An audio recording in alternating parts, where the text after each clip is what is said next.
Orchard students have a confidence. These kids move through the halls differently. It has a really good diversity here. When I walk in, I just feel kind of positive. Everybody knows everybody, really. It's a big sense of one big family. I think from the very surface level to the deepest level, Orchard is all about relationships.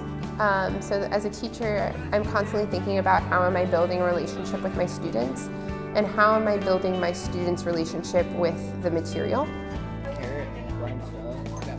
Teachers have a range of flexibility to try to create some curriculum in-house. I happen to really like carpentry. So when I'm teaching skills, if I'm wanting something as simple as, say, a complementary angle, what type of triangle would you have formed? What do you think you would have formed right there? An isosceles. Go draw that on the board. Well, a kid can do that on paper very easily, and in most textbooks they have that as a problem, but yet if you're going to see a picture frame that's halfway built and be able to add up those angles and maybe even cut one yourself and put them together, you're going to remember something like that and intuitively understand angles significantly better than, lesson 4.2.1. In math, we do scavenger hunts around the whole school, and we go and find right triangles and know how to use the Pythagorean theorem.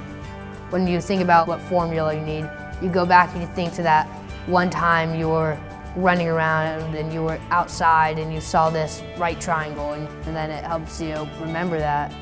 In 4th grade through 6th grade, that range of development, they're starting to learn the 3-dimension. So, volume.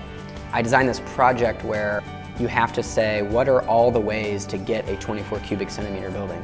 We have a few 3D printers in the school, and the goal is that we're going to build a city called 24ville that's all these variations of 24 cubic centimeter buildings. When you enjoy learning, that's part of our mission statement, to help kids develop a love of learning. We learn our best when we are having fun. There's no way around that. We are playing in a very intelligent way. We're playing to learn. America's Got Talent. Yeah! We might take an idea and we want them to play with that idea. We want them to understand it economically, religiously, culturally, socially, politically, globally. We really want them to be able to make those connections. When you go off to high school, you're presented with something that sounds new, but from your Orchard experience, you can say, well, no, I've played with something like this before, and so I can immediately go ahead and make that connection. I think Orchard kids definitely have a framework around them through their years here that helps them understand intuitively that persist, risk, try.